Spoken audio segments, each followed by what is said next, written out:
여호와는 나의 목자시니 내게 부족함이 없으리로다. 그가 나를 푸른 풀밭에 누이시며 쉴 만한 물가로 인도하시는도다. 내 영혼을 소생시키시고 자기 이름을 위하여 의의 길로 인도하시는도다. 내가 사망의 음침한 골짜기로 다닐지라도 해를 두려워하지 않을 것은 주께서 나와 함께 하심이라. 주의 지팡이와 막대기가 나를 안위하시나이다. 주께서 내 원수의 목전에서 내게 상을 차려주시고 기름을 내 머리에 부으셨으니 내 잔이 넘치나이다. 내 평생의 선하심과 인자하심이 반드시 나를 따르리니 내가 여호와의 집에 영원히 살리로다. 사랑의 하나님, 거룩하게 구별하신 날 예배하게 하시니 감사합니다. 산으로 강으로 바다로 간 이들 있지만 우리들은 예배의 자리에 나왔습니다. 말씀으로 하늘 진리를 깨닫고 능력을 힘입게 하여 주옵소서. 죄와 타협하며 살았음을 고백합니다. 용서하시고 모든 영적 싸움의 승리자가 되게 하여 주옵소서. 외국, 객지, 군대, 병상에 있는 성도들 세계 곳곳에서 소리로, 영상으로 우리 예배에 동참하는 성도들 모두에게 은혜를 베풀어 주옵소서. 말씀을 전하고 듣습니다. 성령으로 역사하셔서 치료되고 회복되어 걷고 뛰는 기쁨의 주인공이 되게 하여 주옵소서. 예수님의 이름으로 기도하옵나이다. 아멘.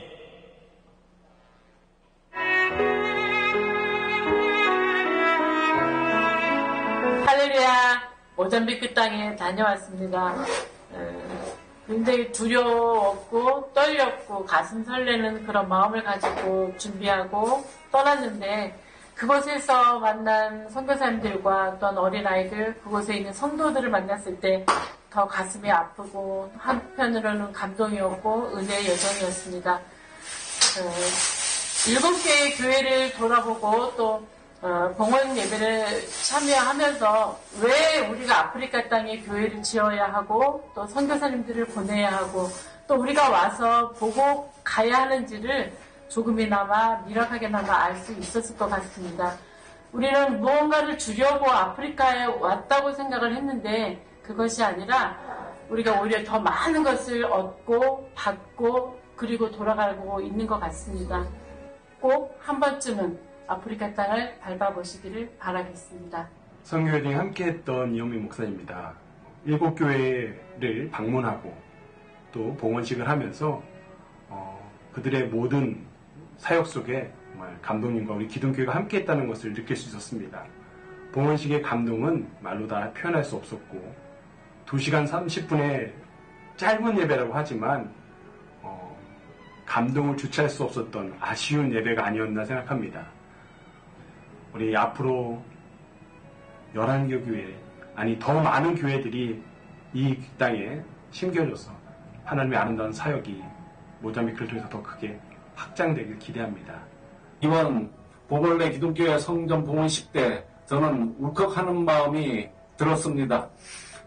시작서부터 끝날 때까지 모든 것을 하나님께 찬양을 드리고 또한 하나님께 영광을 드리는 그러한 성전 봉헌이 되었습니다. 그 하나님을 향하는 그러한 모든 마음들이 지금 우리가 생활하고 있는 것이나 그들이 가지고 있는 것이나 모두 다 동일한 것으로 저는 느끼면서 그들의 하는 행동에 대해서 저는 깊은 감명을 받았습니다. 보벌레 기둥교회를 통해서 얻은 것이 너무나 마음에 깊이 새겨지고 또한 이런 선교사역이 더욱더 계속되어야 된다라고 저는 생각하고 있습니다. 성도 여러분의 커다란 지원을 바랍니다. 할렐루야. 두렵고 떨리는 마음으로 기도하며 준비하고 아프리카 땅에 발을 들었습니다. 여러 곳을 방문했지만 벵길레리아 CDP라는 기아대책 본부를 방문했을 때에 가슴속에서 끓어오르는 뜨거움은 어떻게 감출 수가 없는 그런 시간이 있었습니다. 마당에서 밥을 짓고 아무것도 없는 상황에서도 공부하기 위해서 책과 노트도 없이 모여있는 어린 천사들을 볼 때 이 아이들은 지금 현재는 이렇지만 주님 나라의 미래이자 아프리카의 미래라는 것을 알았습니다. 우리 한 사람 한 사람이 사랑과 기도와 후원의 손길들이 이곳에 있을 때 주님의 나라는 끝없이 펼쳐나갈 것이며 땅 끝까지 복음이 전해지리라는 확신이 있습니다. 감사합니다. 할렐루야. 이번 선교 여정을 하나님의 은혜 가운데 또 성도 여러분들의 기도와 염려 덕분에 우리 일행 모두 건강하게 잘 다녀올 수 있었음에 하나님께 감사를 드립니다. 특별히 우리 선교사님들 목숨 걸고 정말 열악한 환경 속에서 복음의 씨앗을 뿌리고 있었습니다. 그런 정말 환경에 비해 우리는 너무나 평안한 그런 정말 신앙생활을 하는 것이 아닌지 때로는 부끄럽기도 하고 또 선교사님들 그 정말 힘들고 어려운 환경들을 보면서 짠하기도 하였습니다. 하나님께 정말 감사드리며 우리가 앞으로도 더욱더 정말 힘 합쳐서 선교사역을 돕는데 우리 모두가 최선을 다하였으면 좋겠습니다. 할렐루야. 모잠비크에 오려고 계획하던 중에 사실 사고로 골절상을 입는 사고를 당했습니다. 그래서 많은 분들이 또 이렇게 기도해 주시고 염려해 주셔서 용기를 내서 사실 왔습니다. 사고를 당해서 그렇게 오려고 준비하던 중에 사실 더 기도하게 되었고 더 사모하는 마음이 생기게 되었습니다. 이곳에 왔는데 막상 제가 한국에서 생각했던 거 또 들었던 것보다 사실 환경이 굉장히 더 열악했습니다. 그리고 이곳의 아이들을 보면서 이곳의 성도들의 삶을 보면서 내가 참 감사하지 못하고 살았구나, 당연하다는 듯이 살았구나 하는 것을 느꼈습니다. 이런 감정을 가지고 저희가 한국에 돌아가면 정말 우리가 기도로 또 물질로 우리가 모든 것을 또 이렇게 함께 동역하면서 정말 합력해서 선을 이루어서 이 땅에 정말 복음의 열매가 이루어질 수 있도록 정말 우리가 힘쓰고 애써야 되겠다, 이런 생각을 하게 되었습니다. 이 모잠비크에 대한 사모하는 마음이 있으시다면 꼭 한번 오시기 바랍니다. 할렐루야. 저는 이번에 보블레 기둥교회를 봉헌하는 예배를 이제 참석함으로써 정말 그전에는 감독님이 갔다 오시면 갔다 오셨나 보다 이런 정도의 그것만 생각을 해봤지, 현장에서 와보니까 정말 우리들이 기도하는 것 중요하지만 정말 선교비로서도 우리가 물질로서도 정말 우리가 할 수 있는 날 아낌없이 해야 되겠다라는 것, 그리고 어디를 봐도 우리처럼 우리 기둥교회처럼 우리 감독님처럼 그렇게 지속적으로 그렇게 정말 이렇게 교회 선교지를 이렇게 돕는다는 것이 결코 쉬운 일도 아니지만 하는데도 없다라는 거를 생각을 해보면서 끝으로 저는 그랬습니다. 아직까지는 좀 부끄러웠지만 이제 앞으로는 달라져야 될 것은 기도하는 건 물론이고 감독님 가실 때마다 담은 얼마만큼씩이라도 꼭 이제 정말 선교배를 드려야 되겠다라는 것을 정말 절실하게 느꼈습니다. 제가 뭔가 많은 것을 못 갖고 온 것이 너무 안타깝고 정말 그렇습니다. 여러분 아시죠? 항상 승리하시고요. 이거 잊지 마세요. 정말. 그리고 가실 수 있는 분들 가세요. 승리하세요. 선교지를 돌아보면서 기독교에 세운 여러 가지 그 교회의 모습들 보면서 기독교의 저력과 또 영향력과 또 기독교의 어떤 힘을, 영적 능력을 체험하는 그런 기회였습니다. 선교하는 교회가 부흥하는 것, 그리고 또 활력이 있다는 것, 또 제사 능력이 있다는 것을 알 수 있는 그런 기회였습니다. 또 달리 기독교회가 아니라 부천뿐 아니라 우리 세계의 영혼을 품고 그 영혼을 천국 이끄는 불기둥, 구름기둥임을 알 수 있었습니다. 내년에 그 모잠비크에 기둥교회도 세우겠지만 기둥교회 이름이 아닌 제가 섬기는 당진의 삼봉교회 이름이 모잠비크에 세우기를 기도하면서 준비하도록 하겠습니다. 감동과 축복의 시간 감사했고 우리 감독님과 또 기둥교회 여러분, 성도 여러분께 감사드립니다. 감사합니다.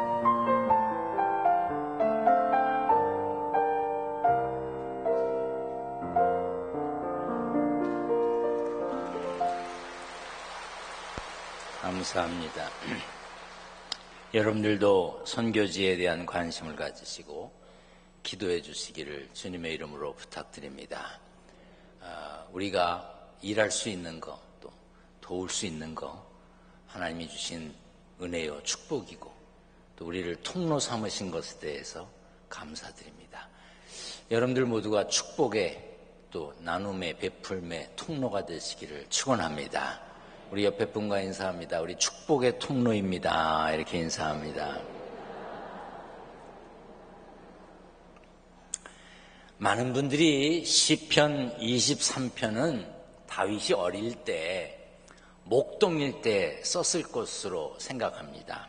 그러나 여러 학자들은 다윗의 말년에 다윗이 가장 힘들고 어려운 경험을 한 후에 쓴 것으로 추측합니다.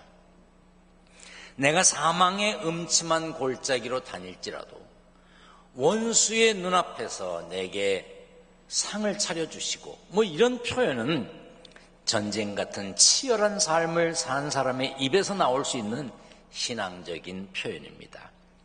다윗은 평탄한 삶을 산 사람이 아닙니다. 그런데도 다윗이 하나님의 마음에 합한 하나님의 마음에 맞는 사람으로 인정받은 이유는 여호와는 나의 목자시니라고 고백하는 삶이었기 때문입니다. 우리 삶의 고난과 역경이 있더라도 하나님만 목자로 믿고 고백하며 의지한다면 하나님의 인정을 받는 삶이 될 것입니다.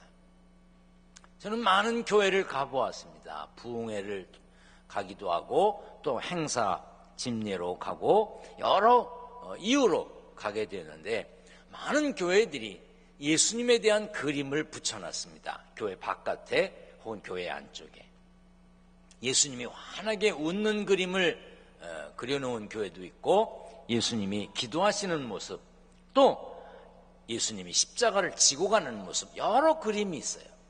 그런데 제일 많이 볼 수 있는 그림은 예수님이 양을 돌보시는 그림입니다.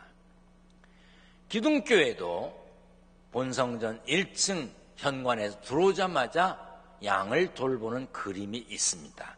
보셨나요? 워낙 바쁘게 들어오셨다가 워낙 바쁘게 가시느라고 한 번도 못 보신 분들은 오늘 꼭 보고 가세요. 우리는 광야 같은 험한 세상을 살아갑니다. 인적이 없는 황무지, 불모지, 사막 이런 데를 광야라고 말합니다. 광야는 사람이 살지 않는 쓸쓸한 곳이고 짐승이 부르짖는 두려운 곳이며 약탈자들이 출몰하여 여행객들에게 위험을 주는 것입니다. 수많은 위험이 있는 광야 같은 세상에 사는 우리는 목자가 필요합니다. 목자는 양떼의 길을 인도하고 먹는 문제를 해결해 주며 위협으로부터 지켜주기 때문입니다. 다윗의 고백처럼 우리는 여호와 하나님을 목자로 믿고 따르며 섬기며 살아야 합니다. 시편 78편에 그가 자기 백성은 양같이 인도하여 내셨다고 그랬고 광야에서 양떼같이 지도하셨다고 그랬어요. 시편 79편에 보면 우리는 주의 백성이요 주의 목장의 양이라고 되어 있습니다. 우리는 오직 여호와 하나님을 목자로 삼아야 합니다. 왜냐하면 하나님은 영원히 우리 하나님이시니 그가 우리를 어느 때까지 인도하신다고요? 죽을 때까지 인도하시리로다 이렇게 약속하셨기 때문입니다. 성경에서 거듭 제시하고 있는 하나님과 사람과 하나님 사이의 아름다운 관계는 아버지와 아들, 부모와 자식과의 관계, 목자와 양과의 관계입니다.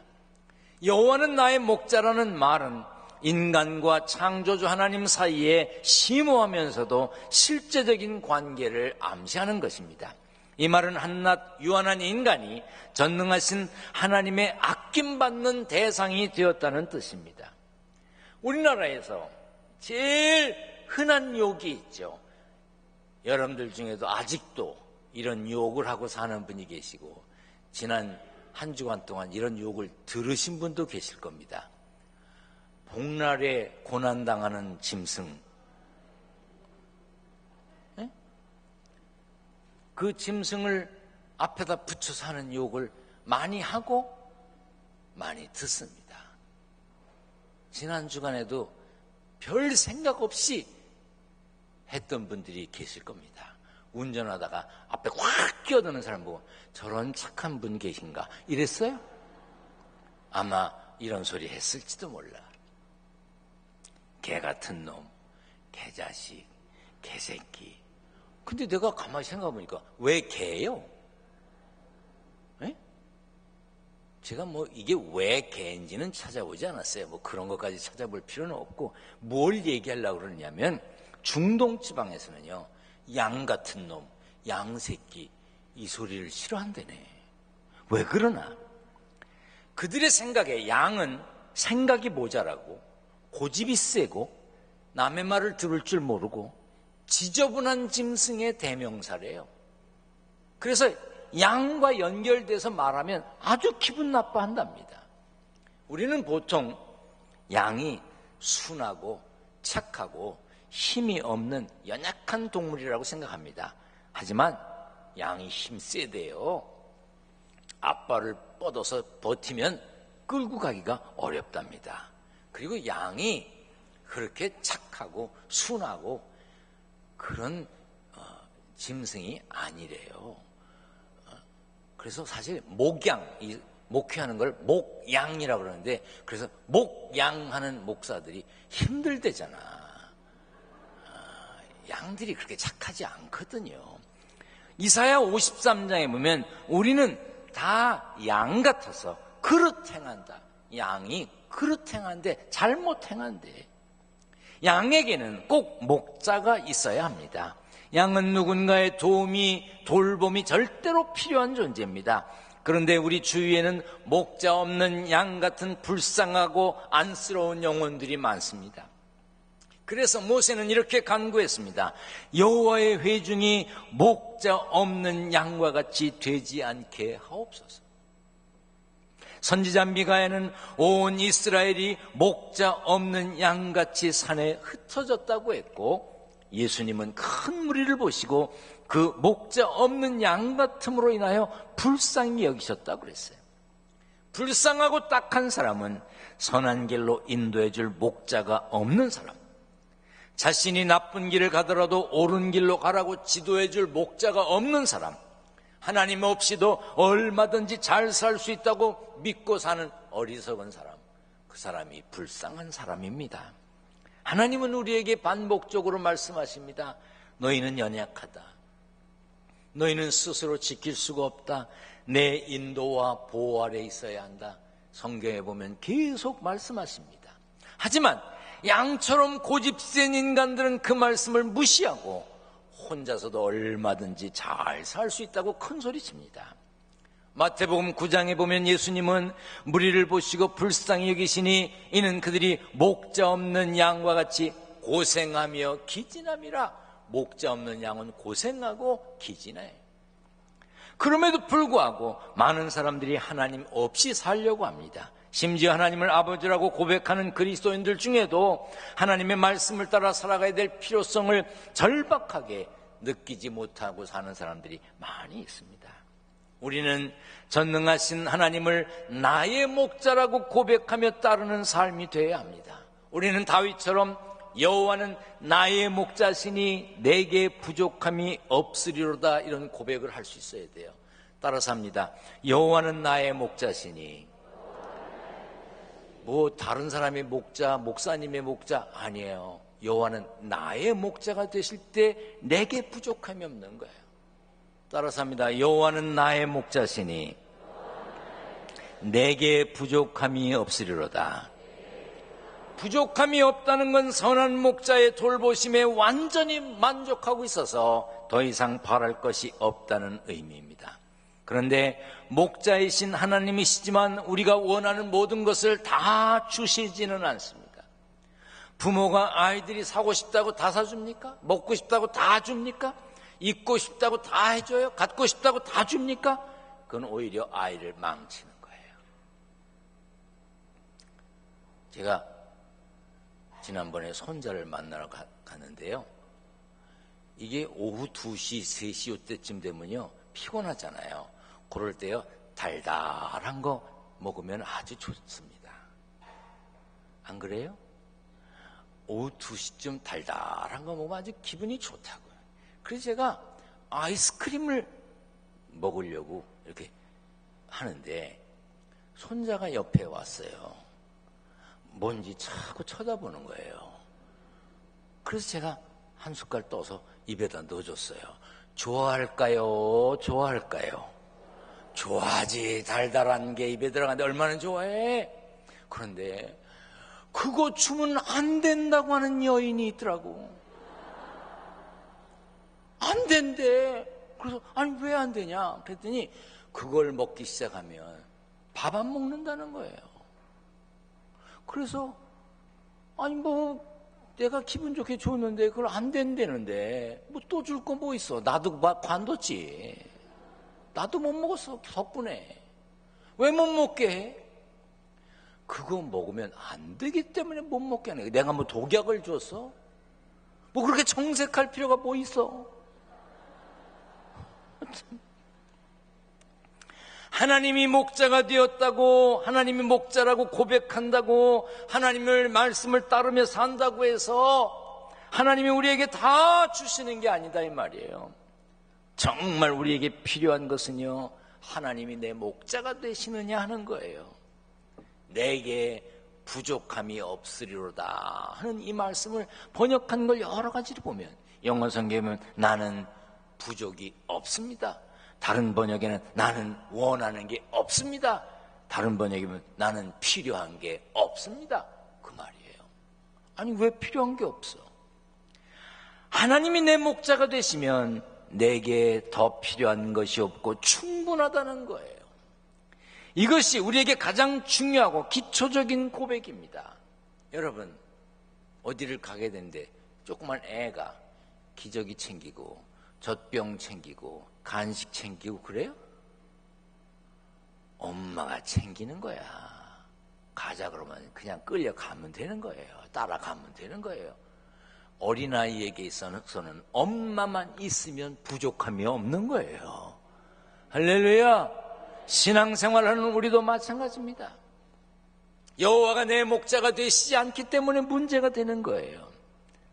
어느 교회 목사님이 주보를 만드는 인쇄소에서 전화가 온 걸 받았어요.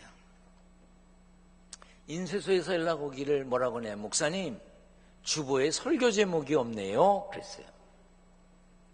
우리 교회도 이 주보는 목요일날 인쇄해서 파일로 목요일날 이제 만들어서 파일로 인쇄소에 보냅니다. 그러면 프린트해서 토요일날 가져오면 주일날 성도들이 보는 거예요. 아주 뭐 급박한 일이 있거나 그러면 뭐 혹시 금요일 새벽에도 보낼 수도 있지만 대부분 목요일날 보냅니다. 그러니까 목요일 이후에 되어진 일은 주보에 나가기가 어렵습니다. 그런데 이게 사람이 하는 거라 때로 뺄 때가 있어요. 틀릴 때도 있고 그렇지요. 근데 아마 이 목사님은 설교 제목을 빼먹었나 봐. 목사님 설교 제목 좀 알려주세요. 그랬더니 목사님이 그런가요? 여호와는 나의 목자십니다. 이렇게 말해줬어요. 아마 시편 23편 본문이었던 모양이야. 그 목사님은 평상시에 설교 제목이 길었던 목사님인가 봐요. 나는 짧아. 오늘 설교 제목도 나의 목자 끝. 긴다고 기억해. 그래서 항상 짧아. 아주 특별한 날 아니면 거의 짧아. 이 목사님의 설교 제목이 늘 길었던 분이라 인쇄소 직원이 한 번 더 확인합니다. 여호와는 나의 목자시니 그거면 됩니까? 그랬더니 목사님 예, 여호와는 나의 목자시니 네, 그거면 충분합니다. 그리고 전화를 끊었어요. 토요일날 주보가 왔는데 자세히 보지 않고 주일날 찬양대가 찬양을 할 때 가운데상에 서서 주보를 보니까 설교 제목이 잘못된 거예요. 깜짝 놀랐어요. 설교 제목이 어떻게 되어 있느냐? 여호와는 나의 목자시니 네, 그것이면 충분합니다. 이렇게 된 거예요. 아이고 큰일 났구나. 그런데 찬양대가 찬양하는 동안 여호와는 나의 목자시니 네, 그것이면 충분합니다. 여호와는 나의 목자시니 네, 그것이면 충분합니다. 자꾸 읽는데 가슴이 확 뭉클한 거예요. 여호와는 나의 목자신이라고 하는 설교를 하긴 했지만 목사 자신이 네, 그것이면 충분합니다 라는 생각을 갖지 못했던 거예요. 여호와는 나의 목자시니 네, 그것이면 충분합니다.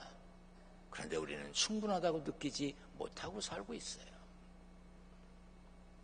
지금도 여러 가지 삶의 문제를 안고 있는 분들이 여기 계십니다. 남몰래 눈물을 흘리며 안타까움으로 기도하는 이들이 있고요, 먼 산을 바라보며 하늘을 보면서 한숨 쉬는 분들이 있고요, 어디론가 도망가고 싶은 분들도 있고요, 이런저런 걱정에 잠 못 이루는 분들, 아픔과 상처로 모든 기력이 소진된 분들, 지금 어떤 마음으로 어떤 상태로 말씀을 듣든지 상관없습니다. 전능하신 하나님이 여호와께서 목자가 되시면 선한 길로 인도하실 걸 믿으시기를 축원합니다. 부족함을 느끼고 부족함을 말하고 부족함을 불평하고 부족함을 탄식한다면 아직도 하나님을 여호와로 모시지 못한 것입니다.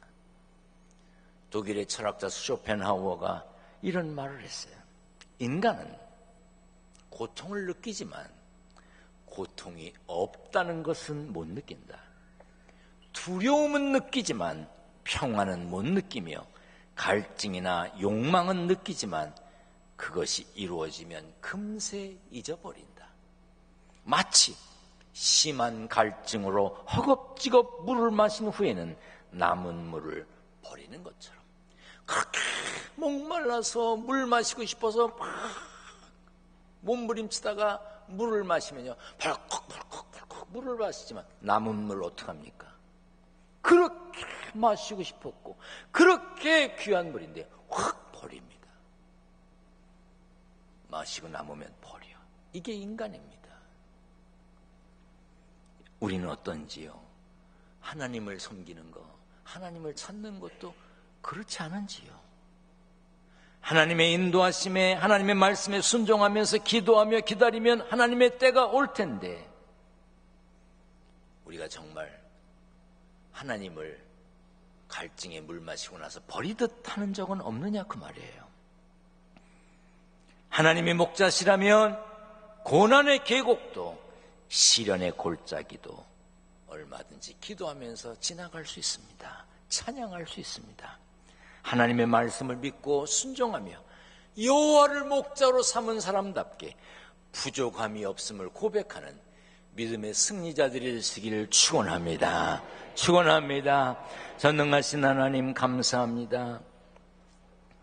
여호와는 나의 목자시니 목자이신 하나님을 고백하며 그 하나님을 믿고 순종하는 하늘 백성들이 되게 하여 주옵소서. 오늘도 세상에 살면서 땀 흘려 일하여 얻은 소득을 구별하여 하나님께 드리려고 합니다. 11조, 감사헌금, 건축헌금, 선교헌금, 일천번제물, 여러 가지 제목으로 물질을 구별합니다. 성도들의 가정과 일터를 축복하여 주옵소서. 우리 주님 예수 그리스도의 이름으로 기도하옵나이다. 아멘.